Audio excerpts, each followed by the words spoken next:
Ассалаумағалейкум достар, сендермен бірге Нурик деп қоясың ғой, короче, қалайсыңдар? Ал енді бізде дейтін ультиматум хайлайт бот болып ұталамыз енді көреміз енді. Ал енді сендер видеоны құр қарап отпай тіркеліп лайк бас кетіңдер. Тез 500 подписчикке жетіп алайық. Ал ендеше біз нені күтіп тұрмыз? Ал кеттік давай. Короче, біз дейтін уже бот топ киініп алдық. Өлә, сен әлі тіркелмей лайк баспай қарап отырсың ба? Бауырым, өтініш тіркеліп лайк бас кете ғой. Ал енді сендей подписчиктеріме сендім енді. Одан кейін осы видеоны группаларға таратып жіберейік. Ал біз уже каткамызға кеттік. Короче, мына бала Багдәулет енді бізді дигл алған енді. Осы видеоны 5-6 группаға таратқан адамдардың ішінен бір адамға 100 алмас салып беретін боламын. Ал ендеше сендерге 100 алмас бұйырсын. Енді менің қазір дейтін ойыныма мән бермеңдер. Free Fire'ға кірмегелі көп болып қалды. Free Fire'дің да уже қызығы кетіп жатыр. Айбай, басын өрт тастады анау дейтін. Айттым ғой Free Fire'ға кірмегелі көп болды деп. Free Fire'ға сәл кірмей қалсаң, осы қолың үйренбей қалады ғой. Оқтарын ұшпайтын жерге ұшып кетеді ғой. Машинау дейтін зажимді өлтірді ғой. Ал енді UMP алып тұрған кезде басына тышамасаң ұят қой енді. Короче, неяқта байт етіп, неяқтан шығама деп тұрмын. Нервінен шығып кетеді. Сонда да басына тышып жүресің ғой. Мә уже Соня надоел бар ғой ше. Бірақ та по-любому тышам ғой басына. Ал енді бұндай балдарға қандай эмоция көрсетеміз? Конечно, күлуді көрсетеміз ғой. Келесі раундта дейтін мансуйларым есіме түсіп кетеді ғой. Тұрған жерінен басына әдемі тышып жүресің ғой. Тышудың королісің ғой. Келесі раундта дейтін драваш алады ғой. Дравашпен де басына тышамын ғой.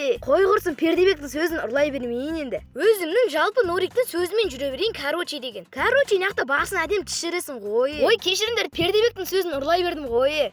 Мә, неге Пердебектің сөзін ұрлай бердім мен, ей? Келесі раундта дейтін басына бермеймін, Соня дейтін надоел. Кешіріңдер, енді шілей эмоцияға беріліп кеттім. Бірақ дейтін шынымен надоел жерді ғой Соня. Келесі раундта дейтін мынау рандомшигімен басыма тышып жүр. Осы тышқан үшін өкінеді қазір. Айттым ғой сендерге өкінеді. Артынан келдіңде ұялмай тышып жүргенсің ғой басына. Келесі раундта решающий раунд дейма бір бәле дейді ғой, короче. Сол енді келесі раундта тағы да қандай оружие алайын деп тұрмын да ше. Астексен или болмаса драваш алайын ба деп тұрған кезде уақыт бітіп қалады ғой. По-любому айрам дедім ғой. Ал енді сендер видеоны көрмей жатып мен ұтыламын ба ұтпайын ба, короче, жазып кетіңдер. Енді неяқта дейтін өзіме 100% сенімді болып жатырмын. Короче, неяқта дейтін стенка нервіне тығылып тұр екен, тышып жердің басына. Скорс дейтін бешний ғой, бешний. Біздің дейтін уже видеомыз аяқталуына аз қалды. Ал егер де әлі сен тіркеліп лайк баспаған болсаң, қазір тіркеліп лайк бас кетсең болады. Бағанағы мен айтқан конкурсқа қатысып кетсеңдер де болады. Қалай ұтып аламыз десеңдер, осы видеоның ссылкасын 5-6 чатқа жібересіңдер. И болды, смело ұтып тұрсыңдар. Ал енді сендермен болған мен Нурик. Ал давайте, всем пока, удачи, давайте, go.